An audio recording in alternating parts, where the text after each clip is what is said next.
네, 오늘 갈라디아서 6장의 말씀을 가지고 확실한 복음과 행함의 사랑이라는 제목으로 우리가 함께 은혜 받기를 원합니다. 이 말씀을 통해서 우리 교회가 한 단계 더 성숙한 믿음 그리고 확실한 복음 이것들이 우리 안에 온전히 흘러가기를 원하고 그것으로 세워지기를 원하고 또 하나님의 사랑을 통해 우리가 받은 그 사랑을 이제는 나타내고 드러내고 행할 수 있는 그러한 성숙한 공동체로 세워져 가기를 주님의 이름으로 축복합니다. 만일 교회에 복음이 없고 교회가 복음으로 하나 되어 움직이지 않는다면 교회는 결코 영광스럽게 될 수 없습니다. 그래서 교회와 교회에 속한 모든 성도는 그리스도를 통한 복음 이외에 다른 것들을 받아들이는 것을 조심해야 합니다. 교회 안에 자꾸만 다른 영적 흐름을 가지고 온다거나 교회가 그것으로 인해서 계속해서 휘청거리고 흔들리고 바람이 한번 몰아치는 이러한 움직임들이 교회 안에 계속해서 있어서는 안 됩니다. 우리는 철저하게 하나님의 말씀을 나에게 가져와서 그 말씀을 비춰 봄으로 인해서 그 말씀이 말씀하는 대로 내가 주님 앞에 나아가 회개할 것을 회개하고 토설할 것을 토설하고 처리할 것을 처리하고 우리가 계속 영과 믿음으로 반응할 수 있는 그러한 교회로 세워져 가야 하는 것입니다. 교회 안에 그리스도의 복음이 아닌 다른 복음이 들어오는 것들, 성령이 아닌 다른 영적 흐름들이 움직이는 것을 교회는 절대로 허용해서는 안 됩니다. 하나님께서 교회를 세우시고 우리를 부르신 목적이 무엇입니까? 그것은 하나님의 나라를 우리에게 기업으로 주시기 위함이고 이것은 곧 교회의 영광인 것입니다. 그렇기 때문에 교회는 반드시 복음 안에서 영광스러운 모습으로 세워져 가야 합니다. 성도들도 이 교회를 통해서 주시는 그 복음을 통해서 계속해서 하나님의 형상을 닮아가는 하나님께 합당한 모습으로 우리가 세워져 갈 수 있어야 하는 것입니다. 복음 안에서 공동체가 더욱더 하나 되어야 하고 모든 성도가 말씀의 질서를 따라 움직이고 진리만을 선택하는 신앙으로 계속해서 성장해 가므로 하나님의 나라, 즉 하나님의 영광을 향해 우리는 나아갈 수 있어야 합니다. 그러기 위해 우리는 그리스도의 순수 복음에 대하여 타협하지 않을 수 있는 견고한 진리 체계를 세워야 하며 확실한 복음 안에 거할 수 있어야 합니다.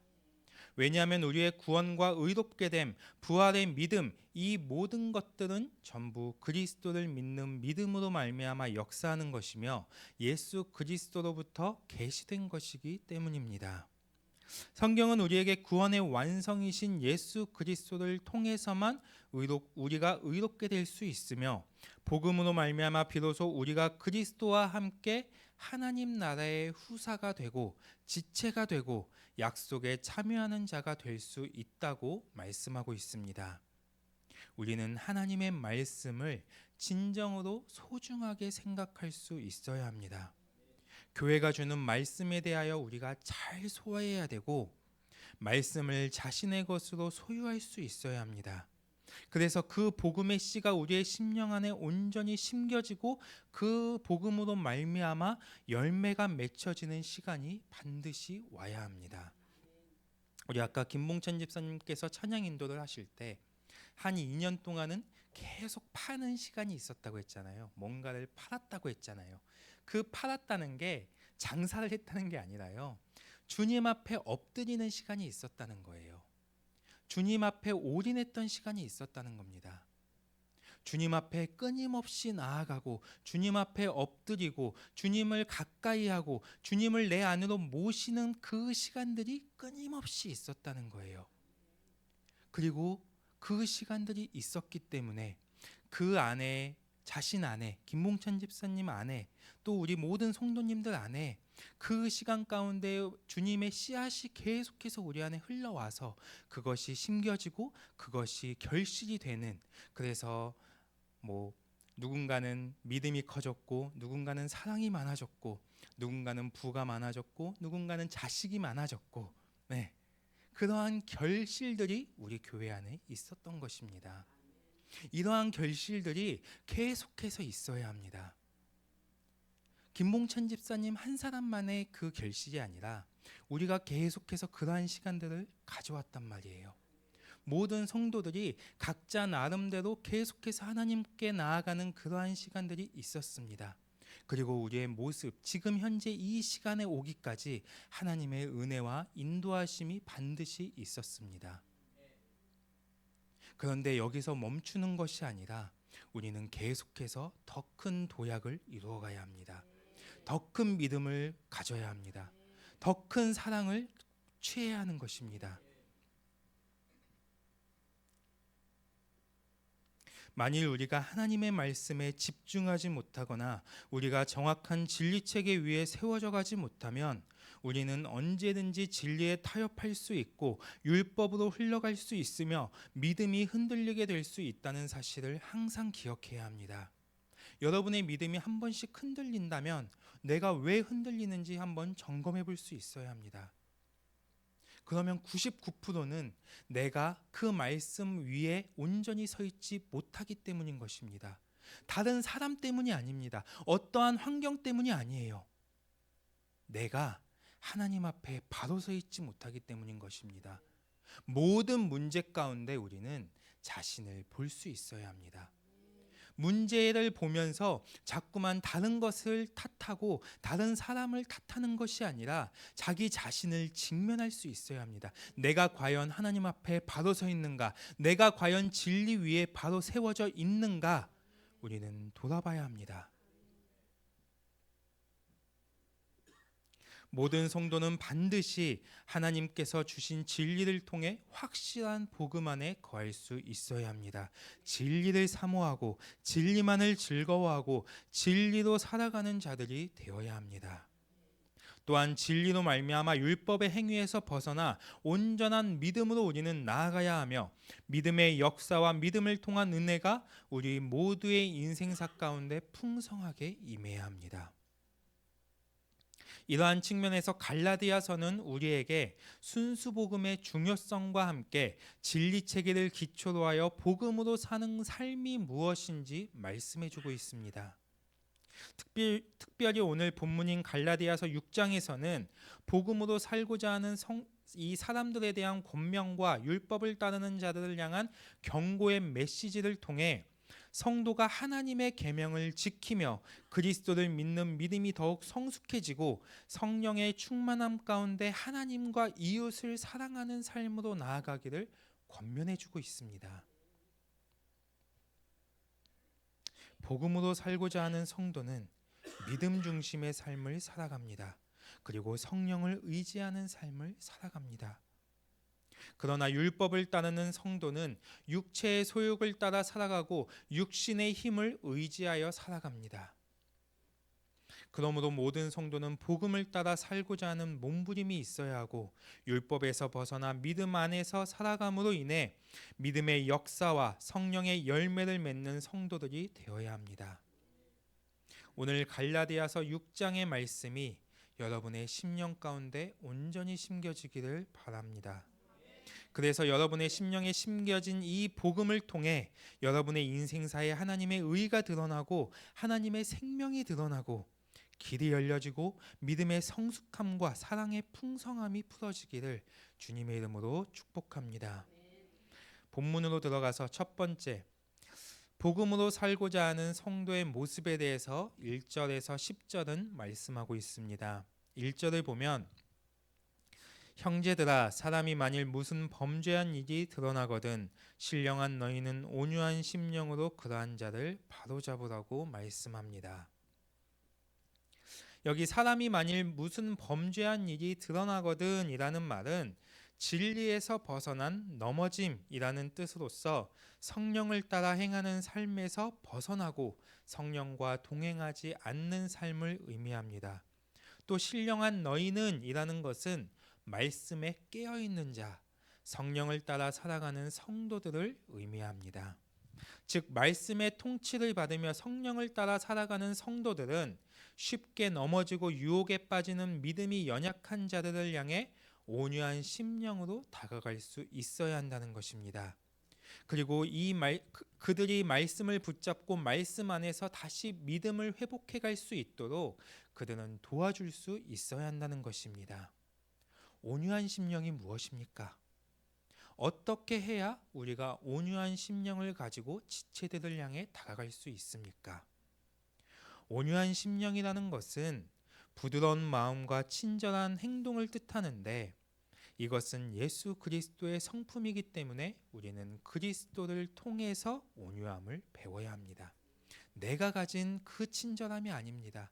사람에게 있어서 제한적인 그러한 부드러운, 그러한 친절한 행동이 아닌 것입니다. 예수 그리스도의 성품을 우리는 배워야 합니다.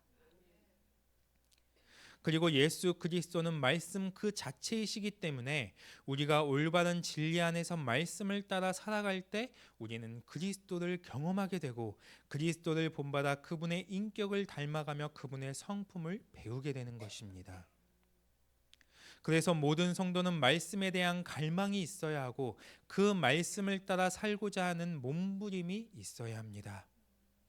여러분의 영성의 과정 가운데 여러분이 그리스도의 인격과 성품으로 덧입혀질 때까지 여러분은 계속해서 말씀을 통해 자신을 깨뜨리는 훈련의 과정이 있어야 하는 것입니다. 여기에서 우리가 반드시 깨닫고 기억해야 할 영적 질서는 말씀과 성령은 함께 움직인다는 것입니다. 성령은 우리를 그리스도의 복음으로 인도해 주시는 분이시며 그리스도의 복음의 질서 안에서 역사하시는 분이시기 때문에, 이처럼 우리가 말씀에 순종하고 말씀을 따라 살아가면 내 안에 성령의 임재는 점점 더 충만해지고 성령님과의 동행하는 시간이 열리게 됩니다. 그리고 성령의 인도함을 따라 살아가는 사람에게는 반드시 성령의 열매가 맺히게 되며 그리스도의 성품으로 변화되어져 가는 것을 느끼게 됩니다. 모든 성도는 반드시 영성의 과정 가운데 그리스도의 성품으로 변화되어져 가는 시간이 와야 합니다. 그래서 자꾸만 넘어지고 믿음이 연약한 지체들을 향해 계속해서 온유한 심령으로 다가가면서 그들을 다시 말씀과 믿음 안으로 인도해 줄 수 있어야 합니다. 사람에 따라 또 때에 따라 말씀이 필요하면 말씀으로, 관심이 필요하면 관심으로, 격려와 위로가 필요하면 격려와 위로로 우리는 복음의 질서 안에서 성령의 인도하심을 따라 사랑으로 서로를 이끌어 줄 수 있는 그러한 성숙한 자들로 세워져 가야 합니다.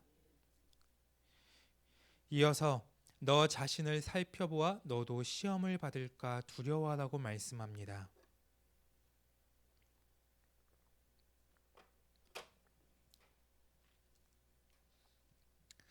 영성의 핵심은 끊임없이 나를 죽이는 것입니다. 그래서 모든 성도는 자신의 신앙 가운데 항상 자기 자신을 먼저 살필 수 있어야 합니다. 제가 영성을 처음 시작할 때 저는 하나님께 나아가는 방법이 계속해서 내 상처를 가지고, 하나님, 난 이게 아파요. 저게 아파요. 저 사람이 나를 이렇게 아프게 해요. 이 사람이 나를 이렇게 아프게 합니다. 이러한 방식으로 처음에 하나님께 나아갔어요. 나의 연약함을 하나님께 고하면서 알아달라고.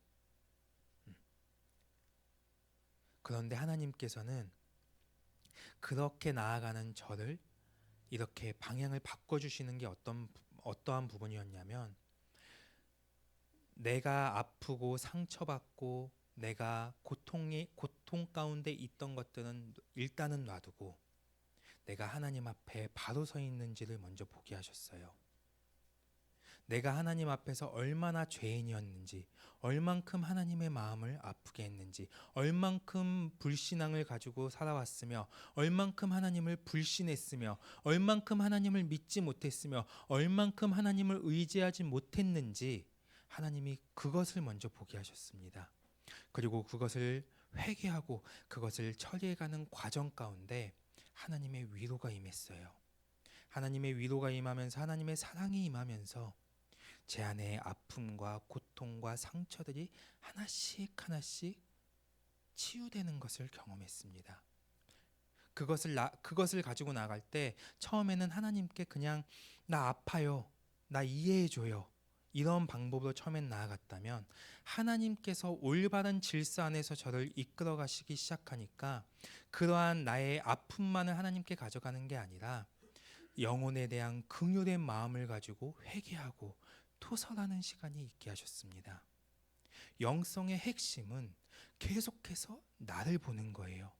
하나님 앞에 나를 비추고 나를 보고 나의 악함과 나의 연약함을 인정하는 것입니다. 그래서 그 연약함과 악함들을 하나님 앞에 내려놓고 회개하고 그리고 하나님의 사랑을 덧입는 것입니다. 특별히 교회 안의 공동체 가운데 서로의 연약함을 보고 판단하는 것을 조심해야 하고 상대방의 티보다 오히려 자기 자신의 들보를 볼 수 있는 은혜가 있어야 합니다. 사단은 지금도 우는 사자와 같이 삼킬 자를 찾아 기회를 노리고 있습니다. 그렇기 때문에 모든 성도는 유혹에 빠지거나 사단의 공격에 걸려 넘어지지 않도록 하나님 앞에 늘 깨어 있음으로 말씀에 비춰 자신의 모습을 살필 수 있어야 합니다.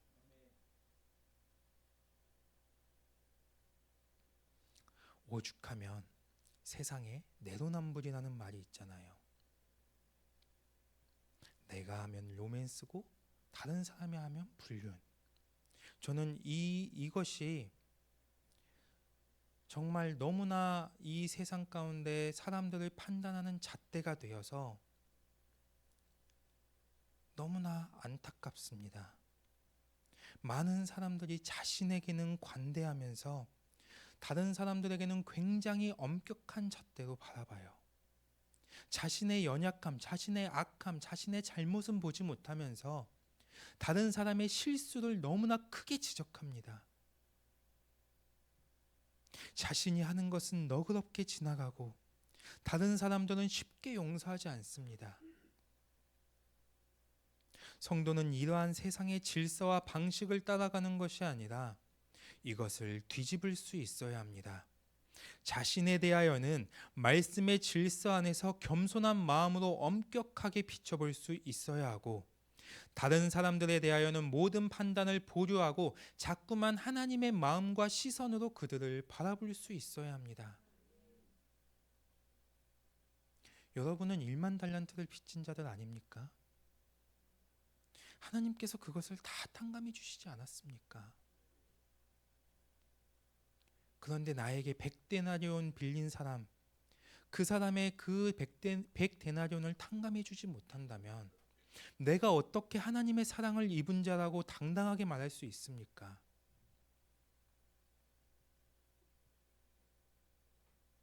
우리는 끊임없이 말씀 앞에 자신을 비춰봄으로 하나님의 말씀과 그의 질서로부터 빗나가지 않는 삶을 살아가야 합니다. 모든 죄악으로부터 스스로 자신을 지키는 신앙을 우리는 열어가야 하는 것입니다. 나는 과연 얼만큼 말씀대로 살아가고 있는가? 나는 지금 성령의 충만함 가운데 살아가고 있는가? 여러분 각자가 매일의 삶 가운데 자신에게 질문하며 나를 살피는 시간이 있어야 할 줄 믿습니다.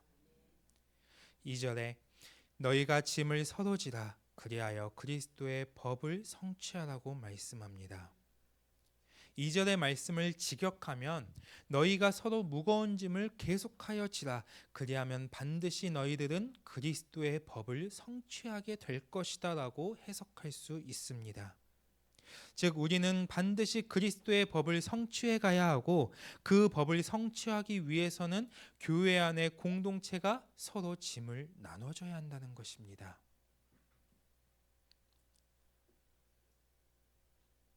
그렇다면 우리가 성취해야 할 그리스도의 법은 무엇입니까? 요한복음 13장 34절에 새 계명을 너희에게 주노니 서로 사랑하라. 내가 너희를 사랑한 것 같이 너희도 서로 사랑하라. 요한일서 4장 21절에도 우리가 이 계명을 주께 받았나니 하나님을 사랑하는 자는 또한 그 형제를 사랑할지니라. 그러니까 우리가 성취해야 할 그리스도의 법은 사랑의 법, 즉 그가 주신 사랑으로 말미암아 사랑의 완성을 이루어가는 것입니다. 모든 성도는 사랑에 대한 성장을 이루어가므로 성도의 삶의 사랑의 열매가 풍성하고 그리스도의 성숙한 사랑으로 충만해져 가야 합니다. 그리고 이러한 사랑의 완성은 서로가 짐을 나눠질 때 이루어갈 수 있으며, 짐을 나누어진다는 것은 말과 혀로만 사랑한다고 하는 것이 아니라 행함과 진리를 따라 사랑해야 한다는 것입니다. 우리는 모두가 사랑의 빚진자로서 이웃을 사랑해야 할 의무가 있습니다. 그리고 그 사랑은 그리스도의 가르침을 따라 순종하는 실질적인 사랑이어야 하며 행함과 열매가 있는 사랑이어야 합니다.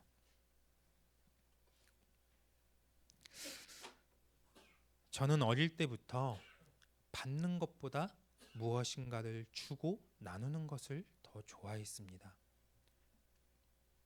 어떠한 대가를 바라면서 하는 게 아니라 사랑하기 때문에 주고 싶고 또 도움을 필요로 할 때 도와줄 수 있는 것이 감사합니다.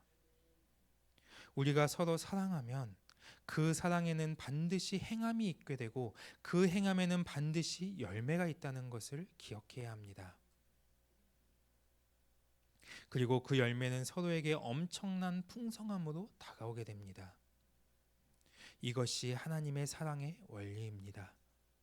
만일 공동체 안에 지체가 어려움에 처해 있는 것을 알았다면 이제는 서로가 각자의 자리에서 내가 할 수 있는 것은 무엇인지, 내가 그 지체의 짐을 어떻게 나누어질 수 있는지 마음을 열고 다가갈 수 있어야 합니다. 그래서 공동체가 함께 짐을 나눠짐으로 모든 성도가 사랑의 성장을 이루고 사랑의 완성을 향해 나아가므로 그리스도의 법을 성취해가는 자들이 되어야 할 줄 믿습니다. 3절에 만일 누가 아무것도 되지 못하고 된 줄로 생각하면 스스로 속임이라. 결국 우리가 그리스도의 법, 즉 사랑의 완성을 이루어가는 원리는 진리의 순종함과 실질적인 행함과 겸손의 자세를 통해 이루어갈 수 있다는 것입니다. 공동체가 서로 짐을 나눠질 때 반드시 그 안에는 사랑만이 존재해야 합니다. 어떠한 높아짐도, 어떠한 판단도, 어떠한 정죄도, 어떠한 위선도 그 가운데 존재해서는 안 되는 것입니다. 그렇기 때문에 성도는 항상 겸손한 마음을 가지고 서로의 짐을 나눠줄 수 있어야 합니다. 우리가 지금의 자리에 있기까지, 지금의 이 시간으로 우리가 오기까지 하나님의 인도하심이 있었고 하나님의 은혜와 사랑이 있었고 더 나아가 교회와 교회 안에 공동체가 있었다는 것을 우리는 결코 잊어서는 안 됩니다.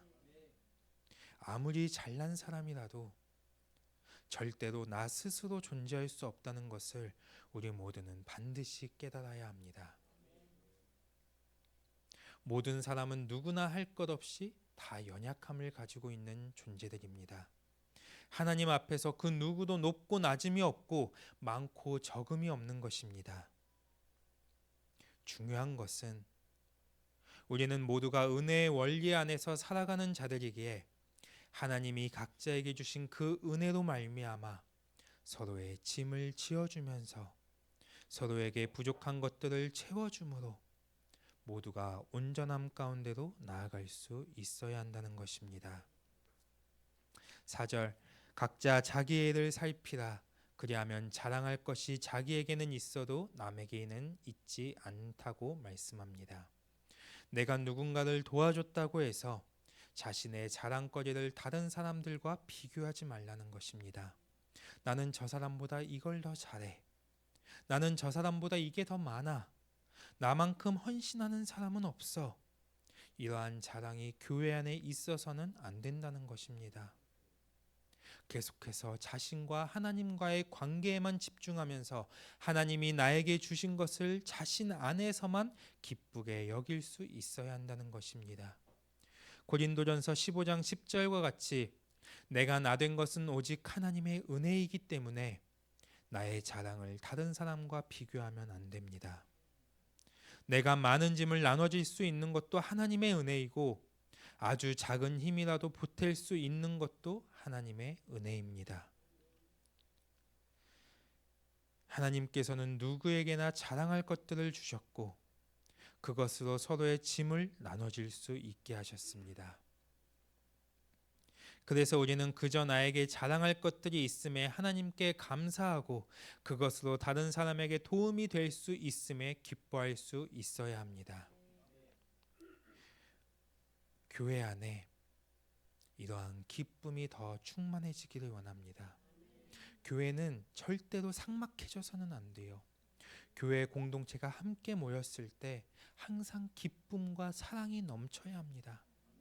서로가 서로에게 대한 감사와 은혜와 하나님이 나에게 이 공동체, 이 지체를 주셨음에 대한 그 은혜가 우리 안에 계속해서 커져가야 하는 것입니다.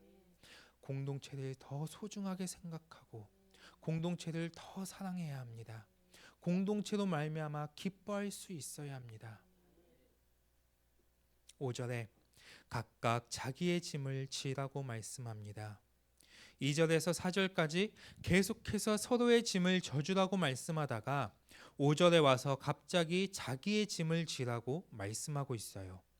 이것을 우리가 분명하게 해석하기 위해서는 2절에서의 짐과 5절에서의 짐의 정확한 뜻을 알아야 하는데 2절에서의 짐은 헬라어로 바로스라는 단어로서 고통이 따르는 삶에서의 실질적인 짐을 의미합니다.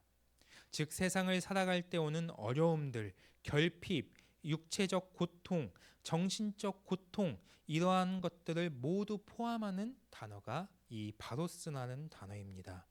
그러나 5절에서의 짐은 헬라어로 포르티온이라는 단어로서 누군가가 도와줄 수 없고 내가 책임져야만 하는 짐을 의미합니다. 하나님께서 각자에게 맡기신 사명이 있고 그 안에서 나를 향한 하나님의 뜻과 일하심이 있다는 것입니다. 이것은 누가 도와줄 수 있는 것이 아니라 내가 하나님과의 온전한 관계 안에서 이루어가야 할 것들이고 그것을 완성해 가야 할 책임이 나에게 있다는 것입니다. 하나님이 나를 부유케 하셨으면 그 부유케 하신 데에는 하나님의 뜻이 있고 하나님이 나에게 맡기신 사명이 있습니다. 나에게 무엇인가 재능을 주셨으면 그 재능을 통해서 하나님께서 하시고자 하시는 일하심이 있고 그것을 우리는 발견하고 깨닫고 그것을 사용할 수 있는 자가 되어야 한다는 것입니다. 그러니까 공동체 안에서는 진리와 행함과 겸손을 통해 서로의 자랑할 것으로 짐을 나누고 나와 하나님과의 관계에 있어서는 하나님이 나에게 주신 자랑할 것들을 계속 살피면서 온전케 해갈 수 있어야 합니다. 모든 성도는 하나님이 각자에게 주신 자랑할 것들을 회복하고 온전케 해가야 할 의무가 있습니다. 말씀의 순종을 통해서 사랑의 섬김을 통해서 성령의 충만함을 통해서 기도와 간구를 통해서 하나님이 여러분에게 허락하신 사명을 온전히 이루어가야 합니다. 자꾸만 다른 사람과 비교하면서 교만해진다거나 혹은 다른 사람과 비교하면서 지나치게 부러워하거나 나에게 없는 것 때문에 낙심하고 절망해서는 안 됩니다. 우리가 송명희 시인을 잘 알다시피 송명희 시인의 나라는 찬양이 있잖아요. 그분의 고백은 나 가진 재물 없으나 나 남이 가진 지식 없으나 나 남에게 있는 건강이 있지 않으나 송명희 시인은 아무것도 없습니다. 우리가 쉽게 그냥 하루하루를 살아가는 데 있어서 너무나 쉽게 간과할 수 있는 그 건강조차도 그에게는 없어요. 그러나 공평하신 하나님이 남이 못 본 것을 보게 하셨습니다. 남이 듣지 못한 음성을 들려주셨고 남이 받지 못한 사랑을 주셨으며 남이 깨달을 수 없는 것을 깨닫게 하셨습니다. 그리고 이 고백이 많은 사람들의 힘과 위로가 되었고 이 찬양을 통해 많은 사람들의 짐을 나누게 되었습니다. 내가 무엇인가를 있어야만 섬길 수 있고 내가 무엇인가를 있어야만 짐을 져줄 수 있는 것이 아니라 지금의 내 환경에서 지금의 나의 자리에서 내가 하나님께 계속해서 집중하고 하나님과의 온전한 관계를 열어가고 하나님의 말씀 안으로 더 깊이 들어가면서 그 복음의 질서 안에서 하나님이 지금 나를 통해 하고자 하시는 그 일하심을 우리는 찾을 수 있어야 한다는 것입니다. 그것이 물질이라면 물질로, 그것이 관심이라면 관심으로, 그것이 그냥 사랑이라면 사랑으로, 하다못해 내가 다른 사람의 어떠한 그 어려움들을 들어주기만 하는 것으로도 우리는 다른 사람에게 위로를 줄 수 있고 그분의 짐을 나눠줄 수 있는 시간이 될 수 있다는 것을 우리는 깨달아야 합니다. 중요한 것은 하나님이 지금 나의 환경 가운데, 나의 상황 가운데, 지금 나의 이 시간 가운데 나를 어떻게 만져가고 계시고 이 공동체 안에서 나의 역할이 무엇인지, 하나님이 나에게 맡기신 그 사명이 무엇인지 그것을 찾는 것입니다. 하나님께서는 누구에게나 자랑할 것들을 주셨고 우리는 주님께서 나에게 주신 것을 통해 그리스도의 법을 성취해 가야 할 의무가 있습니다. 그리고 각자 하나님이 주신 것으로 함께 짐을 나눠지고 또 하나님이 나에게 허락하신 것들을 말씀의 질서 안에서 더욱 온전하게 이루어 가야 합니다. 하나님의 영광스러운 교회는 서로의 연약함과 부족함 그리고 지체들의 짐을 공동체가 함께 짊어지고 하나님의 나라를 향해 나아가는 교회입니다.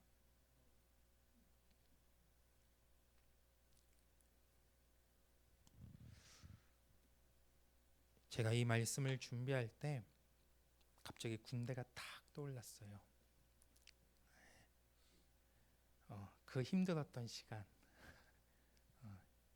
힘들었던 시간, 동기들이 큰 위로가 됐고 함께 힘이 돼줬는데 그 중에서도 행군이 떠오르더라고요. 공군이 사실은 훈련소가 제일 힘들어요. 소위 말해 빡세요. 자대 배치를 받으면 훈련이 거의 없어요. 진짜 없거든요. 그러다 보니까 공군은 딱 한 번 행군을 해요. 훈련소 때. 그래서 다른 훈련소보다 뭐 육군이나 이런 해병대는 제외하고요. 육군이나 이런 데보다 훈련이 더 강해요. 강도가. 근데 행군을 하는데 저희 공군 자체가 좀 돈이 많아요. 그래서 기지가 굉장히 크거든요.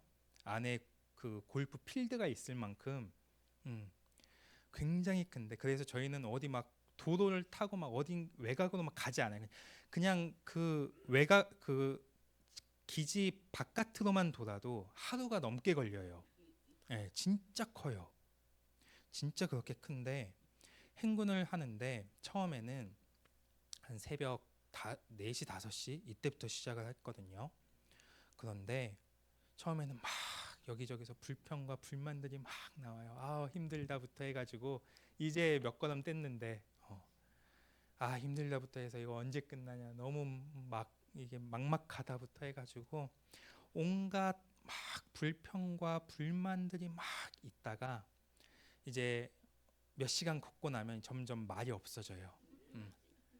말이 없어지고 자기 이제 몸 하나 간사하기 힘들어요. 이제 그렇게 막 하다가 이제 진짜 막 쓰러지기 직전인 상태, 막 지금이라도 주저앉고 싶고, 뒤에 따라오는 앰뷸런스 타고 싶고, 막 그런 시간들이 오는데 그때부터가 진짜 행군의 시작인 거예요. 왜냐하면 여기저기서 이제 막 뒤처지기 시작하고 발에 물집 잡히고 어깨가 끊어질 것 같고 막 여기서 뭐 총 하나 버리고 싶고 막 이런 시간들이 막 올 때 그때 막 불평을 했던 그 동기들 안에서 서로의 짐을 져주기 시작해요. 야 내가 이거 해줄 테니까 포기하지 마. 끝까지 가야 돼. 일단 가서 이 가방에 있는 간식 먹자. 초코소보로 먹자. 이러면서 막 으쌰으쌰 해주면서 짐을 져주기 시작해요. 누군가는 뒤에서 가방을 조금씩 들어주기 시작하고, 누군가는 뭔가를 하나 본인한테 달라고 해서 이렇게 받아서 그걸 대신 져주기도 하고, 그걸 누구나 할 것 없이 동기들 사이에서 그러한 그 짐을 져주는 이 시간들이 오기 시작하는 거예요. 제가 이게 왜 떠올랐냐면, 우리 영광교회가 지체들의 짐을 서로가 함께 짊어질 수 있어야 한다는 거예요. 다 힘들죠. 힘들지 않은 사람은 없습니다. 네, 다 각자 자기 자신의 그 어려움이 있고 힘듦이 있어요. 여러분, 군대에 갔다 온 사람들은요, 어떤 보직이냐, 어떠한 육군이냐 공군이냐, 어떠한 거냐에 따라 뭐 자기가 힘들고 안 힘들고가 나뉘지 않아요. 자기가 있었던 곳이 제일 힘들어요. 네. 자기가 지내왔던 그 시간이 가장 힘든 시간이에요. 여기서 뭐 내가 더 힘들었네, 네가 더 힘들었네, 아무 의미 없습니다. 각자 자기가 가진 어려움이 있고 힘듦이 있고 자신의 그 고난의 그 시간들이 다 있어요. 그런데 중요한 것은 그러한 시간 속에서 내가 좀 나아지면 나도 할 수 있어가 아니라 지금 이 자리에서 우리는 서로의 짐을 져줄 수 있어야 한다는 것입니다. 누구나 할 것 없이요. 각자의 그릇대로 각자의 자리에서 각자에게 주신 것으로 서로가 함께 짐을 지고 사랑의 완성을 이루어가는 귀한 공동체가 되어야 합니다. 우리 영광교회가 이러한 공동체로, 이러한 하나님께서 말씀하신 대로 우리가 계속해서 세워져 가는 그러한 은혜가 있기를 축복합니다. 6절에 보면 가르침을 받는 자는 말씀을 가르치는 자와 모든 좋은 것을 함께하라고 말씀합니다.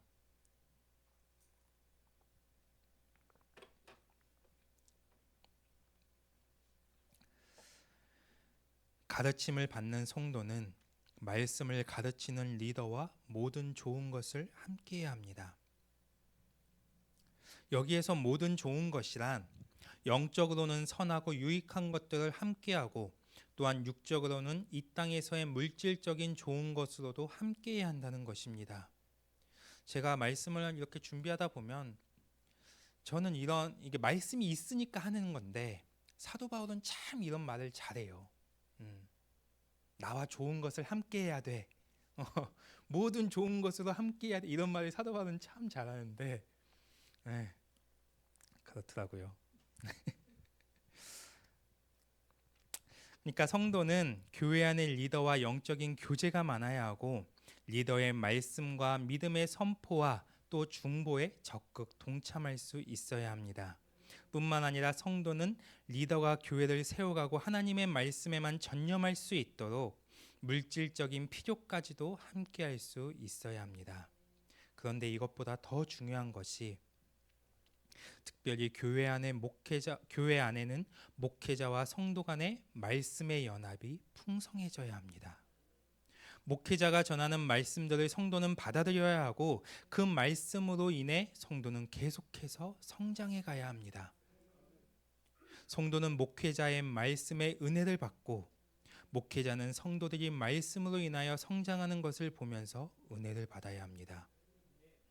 이러한 은혜의 복음의 관계가 목회자와 성도 사이에 충만하면 다른 것들, 목회자의 필요나 목회자를 향한 마음은 따라오게 되어 있습니다.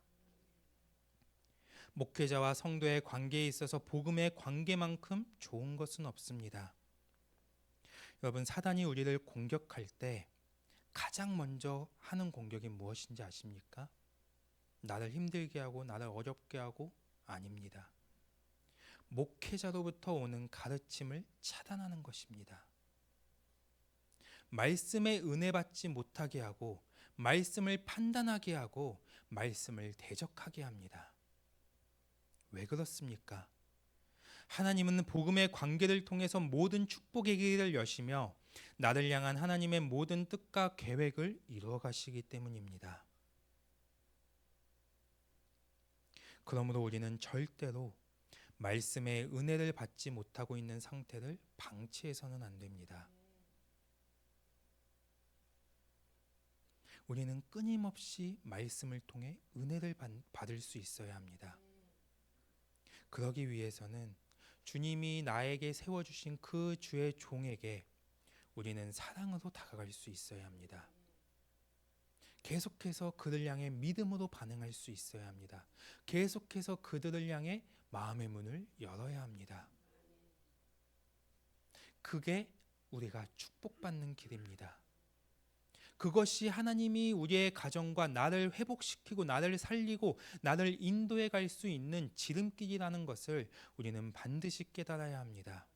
여러분이 절대로 이 목회자로부터 오는 가르침이 차단되는 이러한 공격을 방치하지 않으시길 축복합니다. 이게 가장 큰 축복입니다. 왜냐하면 주의 종을 통해서 하나님의 말씀을 듣는다는 것은 내가 나와 하나님과의 관계에 너무나 직결되는 것이기 때문입니다.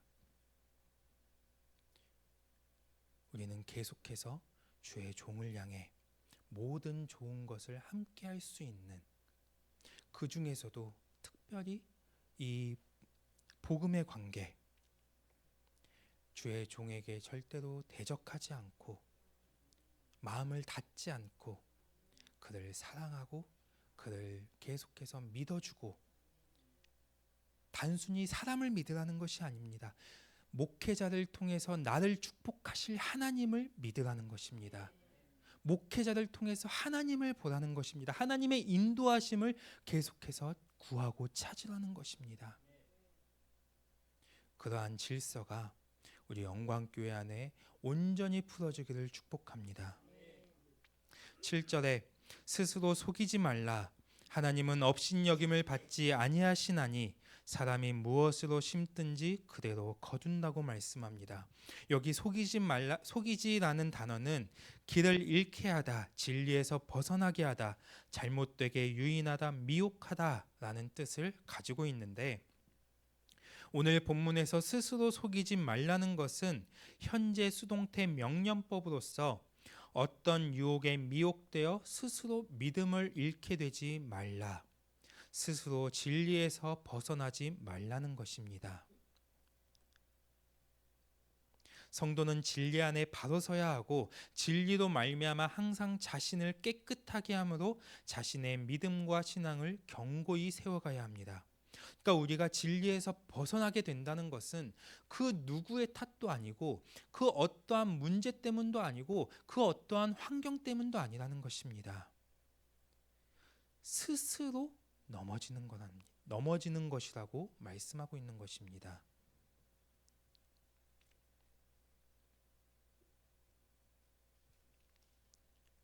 어떠한 세상의 유혹이나 사단의 공격, 또 우리의 믿음을 흔드는 것으로부터 우리는 미혹되지 않아야 하며 우리의 생각과 마음을 빼앗기지 않아야 합니다. 성도가 하나님의 말씀에서 멀어지기 시작하면 올바른 분별과 판단을 하지 못하게 되고 결국 미혹을 받아 육체의 소욕을 쫓아가게 됩니다. 모든 성도는 진리에 대하여 스스로 깨어있는 자들이 되어야 합니다. 크리스천 가운데 교회만 왔다 갔다 하고 적당히 신앙생활하면서 세상에 나가서는 말씀대로 살지 않고 세상의 질서를 따르고 육체의 소욕을 따라 살아가는 사람들이 너무나 많습니다. 그러면서 하나님 나라에 들어가기를 소망하고 하나님과의 관계가 열리기를 바라고 하나님의 축복을 받기를 갈망합니다. 하나님께서는 이러한 자들에게 조롱당하지 않으시고 공의로운 심판으로 그에 합당한 열매를 거두게 하신다고 말씀하고 있습니다. 성도는 적당히 예배드리고 적당히 말씀 먹고 적당히 교회 다니는 신앙생활을 하거나 세상과 하나님 사이에 양다리 걸치듯이 적당히 하는 신앙생활을 하면 안 됩니다.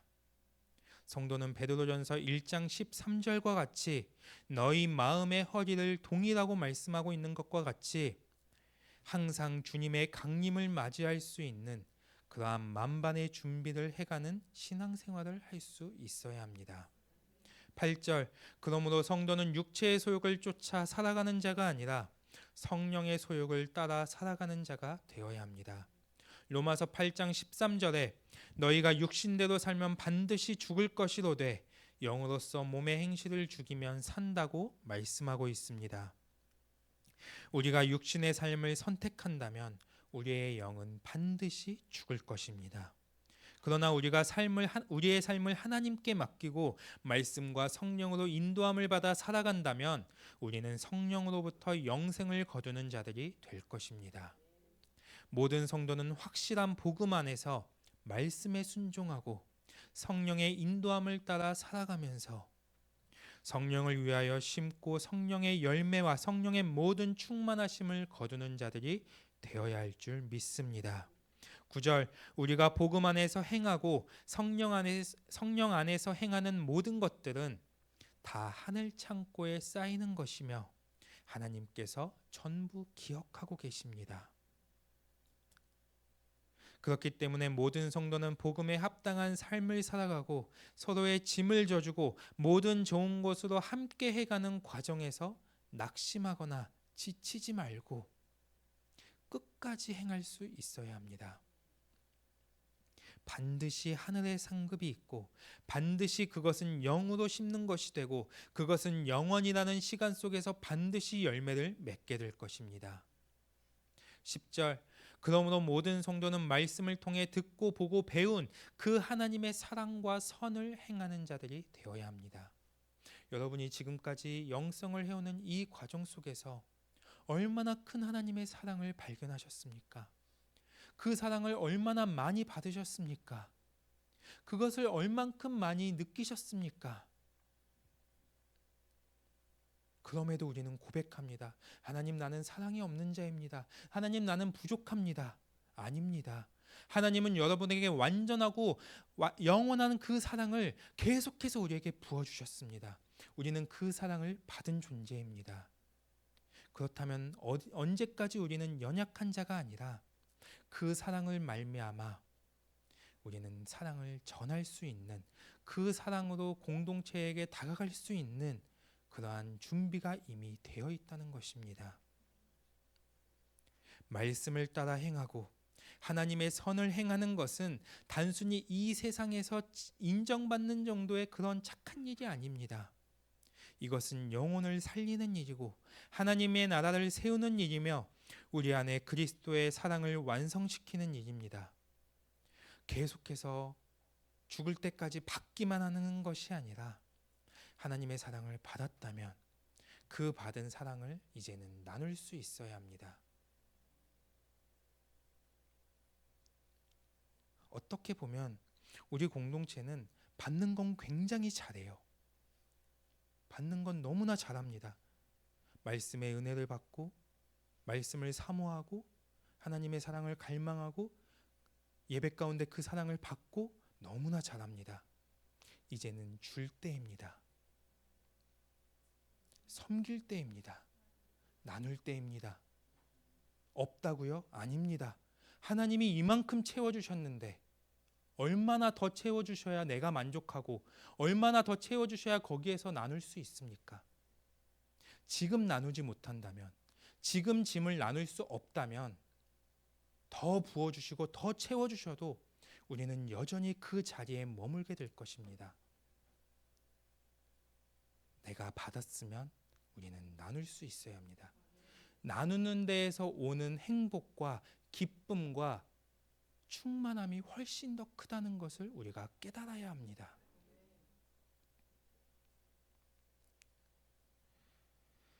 특별히 성도는 교회 안에 그리스도의 몸의 지체인 공동체를 먼저 돌아보며 함께 하나님의 나라를 이루어가는 공동체로서 더욱 적극적인 자세로 아낌없는 사랑과 선을 행할 수 있어야 합니다. 이것에 낙심하거나 지쳐서 포기하는 자가 되어서는 안 됩니다. 지금 눈에 보이는 변화가 없고 열매가 없는 것 같이 느껴질 수 있어도 이 모든 수고와 행함이 헛되지 않는 것은 하나님께서는 반드시 열매를 맺게 하실 것이고 당신의 때에 거두게 하실 것이기 때문입니다. 사랑하는 성도 여러분, 여러분에게 선을 베풀림이 있거든 마땅히 받을 자에게 베풀기를 아끼지 않는 그러한 성도들이 되시기를 바랍니다. 그래서 우리 영광교회가 더욱더 복음의 연합을 이루고 모든 성도들 안에 믿음의 성장이 계속되어지고 공동체와 함께 그리스도의 법을 성취해가는 주님의 귀한 교회로 세워져 가기를 주님의 이름으로 축복합니다. 큰 두 번째로 복음을 따르지 않는 자들을 향한 경고에 대해서 11절에서 18절은 말씀합니다. 11절에 보면 내 손으로 너희에게 이렇게 큰 글자로 쓴 것을 보라고 말씀합니다. 이것은 사도 바울의 강조인데 그럼 사도 바울은 무엇을 강조하고 있는가? 12절에 물은 육체의 모양을 내려하는 자들이 억지로 너희에게 할례를 받게 함은 그들이 그리스도의 십자가로 말미암아 박해를 면하려 함뿐이라고 말씀합니다. 외형에만 집중하고 보이는 것에만 신경 쓰며 신앙생활하는 사람들, 즉 육체를 따라 살아가고 율법적인 신앙생활을 하고 적당히 신앙생활을 하는 이 사람들의 특징이 형식적이고 외적인 것에 치우쳐진 신앙생활을 한다는 것입니다. 신앙생활을 하면서 위선적이고 거짓된 모습들만 강해지는, 그러면서 세상에서의 성공과 자기 기준에서의 만족이 하나님의 축복의 기준이 되며 신앙생활을 하는 목적이 전부 다 육체의 자랑에 있게 됩니다. 우리가 복음의 질서를 따르지 않은 채 육체 중심의 삶을 살고 율법적인 신앙생활을 하게 되면 우리의 신앙이 외형에 빠져 교회 안에서는 굉장히 거룩하고 은혜가 충만한 것처럼 행동하면서 밖에 나가서는 말씀대로 살지 않고 적당히 타협하는 신앙생활을 하게 된다는 것입니다. 왜 그렇습니까? 하나님도 믿으면서 좀 더 편하게도 살고 싶은데 영으로 살면 편한 게 아니라 오히려 포기해야 할 것들이 많고 세상살이의 고난과 아픔이 오기 때문입니다. 복음을 따르는 그리스도인에게 있어서 핍박과 박해는 필연적인 것입니다. 주님의 때가 가까워 올수록 핍박과 박해는 점점 더 강해질 수밖에 없습니다. 그러나 성도에게 있어서 핍박은 주님의 영광에 참여하는 것이고 하나님 나라에 합당한 자로 여김을 받는 것이고 믿음의 성장과 구원의 완성을 이루어가게 하는 것이라는 사실을 우리는 반드시 기억해야 합니다. 성도는 오직 은혜의 원리로 살아가고 복음을 따라 살아가고 성령에 의지하여 살아가면서 영이 새로워지고 인격이 변화되어지므로 하나님 나라의 후사로서의 삶을 살아가야 하는 자들입니다. 결국 율법적인 신앙생활, 복음을 따르지 않는 신앙생활은 그저 이 세상에서의 핍박받지 않고 편하게 살기 위한 자기만족일 뿐인 것입니다. 13절 할례를 받는 그들이라도 스스로 율법은 지키지 아니하고 너희에게 할례를 받게 하려는 것은 그들이 너희의 육체로 자랑하려 함이라고 말씀합니다. 율법은 오히려 자기 스스로 율법의 한계 속에 갇히게 만듭니다. 복음을 따르는 자는 복음이라는 명확한 기준과 신앙생활의 표대가 세워지지만 율법적인 신앙생활은 명확한 기준이 없이 언제든 변하고 합리화시켜질 수 있는 하나님이 기준이 된 신앙생활이 아니라 자기가 기준이 되는 신앙생활을 하게 된다는 것입니다. 우리의 신앙생활이 하나님을 섬긴다고 하면서 결국은 자기 자신을 자랑하고 높이는 신앙으로 흘러가면 안 됩니다. 우리가 보면 하나님을 믿는다고 했을 때 그리고 그 하나님을 믿는 사람이 뭔가 잘 되고 성공하고 뭔가 이 세상에서 잘 나가고 자녀들이 잘 풀어지고 그러면 하나님의 큰 축복을 받은 것처럼 생각합니다. 물론 축복 맞습니다. 하나님이 축복을 주신 것입니다. 그런데 단순히 그것이 축복의 잣대가 되어서는 안 된다는 것입니다. 그들과 비교하면서 나는 이게 없는데, 나는 이렇게 어려운데, 나는 이게 부족한데 하나님이 나는 축복하지 않아. 그렇지 않다는 것입니다. 절대로 이 세상에서의 성공이 하나님의 축복의 잣대가 되어서는 안 됩니다.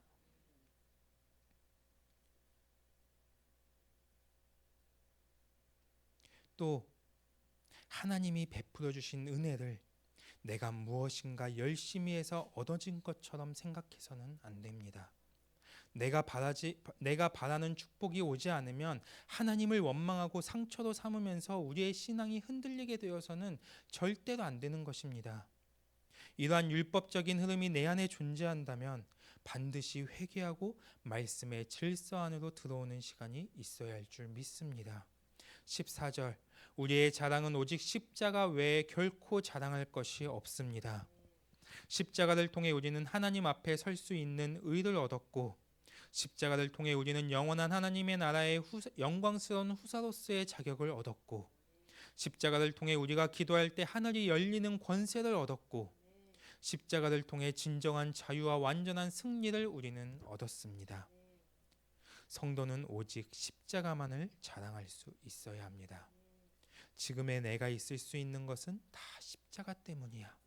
예수님이 나를 구원해 주셨기 때문이야. 내가 하나님을 알고 하나님의 은혜 가운데 살 수 있는 것은 다 십자가 때문이야. 우리 가정이 믿음으로 세워져 가고 사랑으로 연합되어져 가는 것은 다 십자가 때문이야. 십자가가 우리의 자랑이 되어야 합니다. 십자가는 예수 그리스도가 나의 모든 죄와 저주를 해결한 장소이지만 결국 이것은 로마서 5장 8절에서 사도 바울이 고백하고 있는 것과 같이 십자가는 우리를 향한 하나님의 사랑의 확증인 것입니다. 그래서 우리가 십자가를 자랑하는 것은 내가 온 우주 만물을 창조하시고 다스리시는 하나님의 사랑을 받는 존재라는 것을 자랑하는 것입니다. 우리는 하나님을 자랑하는 자들이 되어야 합니다. 여기 하나님의 사랑을 받지 않은 사람이 있습니까? 각자 다 어려움이 있고 힘듦이 있지만 세상의 잣대를 가지고 사람을 바라보고 비교했을 때는 누구는 나보다 잘 나가고 누구는 나보다 더 어려움 가운데 있지만 그 누구도 할 것 없이 우리는 하나님의 사랑을 받은 존재들입니다.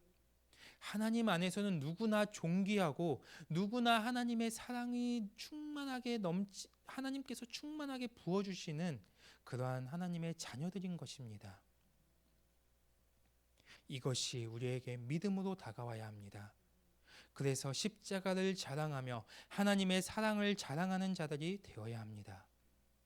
15절, 그러므로 우리는 율법적인 신앙생활을 하는 것이 아니라 이제는 그리스도의 몸으로서 새로운 질서 안에서 새 사람의 번성을 이루어가야 합니다. 우리 영광교회 모든 성도들이 자꾸만 복음의 질서 안으로 들어오고 자꾸만 믿음으로 반응하고 성령 안에서 행하는 시간으로 나아가야 할 줄 믿습니다.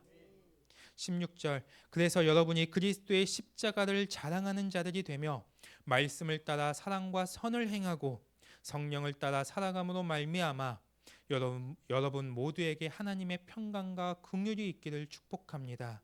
17절, 우리는 십자가의 흔적을 가진 자들이며 그리스도의 고난에 동참한 자들입니다. 그러므로 우리는 더 이상 육체의 소욕을 쫓아 살아가거나 율법적으로 살아가는 자들이 되어서는 안 됩니다. 우리는 그리스도의 것이며 그분께 속한 자들임을 우리는 항상 기억하고 이제는 복음과 함께 고난을 받으며 그 고난을 통해 하나님을 더욱 의지하는 신앙으로 나아가야 할 줄 믿습니다. 18절, 사랑하는 성도 여러분, 우리 주 예수 그리스도의 은혜가 여러분의 심령에 항상 충만하기를 주님의 이름으로 축복합니다. 말씀을 마치겠습니다.